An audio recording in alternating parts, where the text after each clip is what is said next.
Tonight, new developments in the death of Blue Point's Gabby Petito. Her family now suing Brian Laundrie's parents for allegedly hiding what they knew about Gabby's death and when it happened. News 12's Kevin Vesey joins us live in Gabby's hometown tonight. Kevin, it's really been an emotional journey. I'm sure this is just another step for this family trying to find closure. Absolutely, an emotional journey for the family and really everyone in this community. You know, that lawsuit makes two major claims. One is that Brian Laundrie's parents knew about Gabby Petito's murder shortly after it took place. The other is that they tried to get their son out of the country while the rest of the nation was still wondering what had happened to Gabby. It's heartbreaking, absolutely heartbreaking.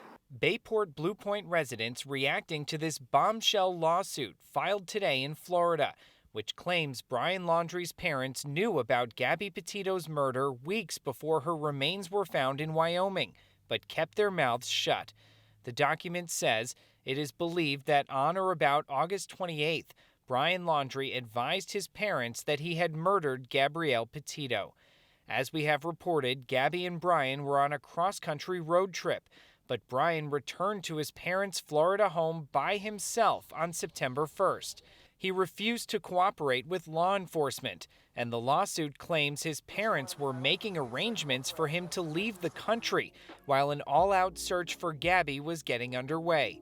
Brian's skeletal remains were later found, along with a notebook claiming responsibility for Gabby's death. Laundrie family attorney Stephen Bertolino responding with this statement. The Laundries had no obligation to speak to law enforcement or any third party, including the Petito family. This fundamental legal principle renders the Petito's claims to be baseless under the law. Well, the allegations, if true, are very troubling. Garden City attorney Bruce Barquette, who has no connection to this case, says the Petito family undoubtedly suffered intense emotional distress during and after the ordeal.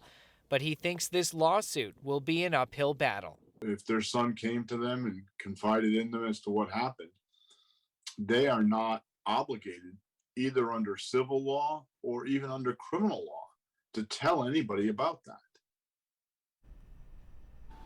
Okay, so Kevin, so far, has there been any mention in the amount, possibly the damages Gabby's relatives are seeking in this lawsuit?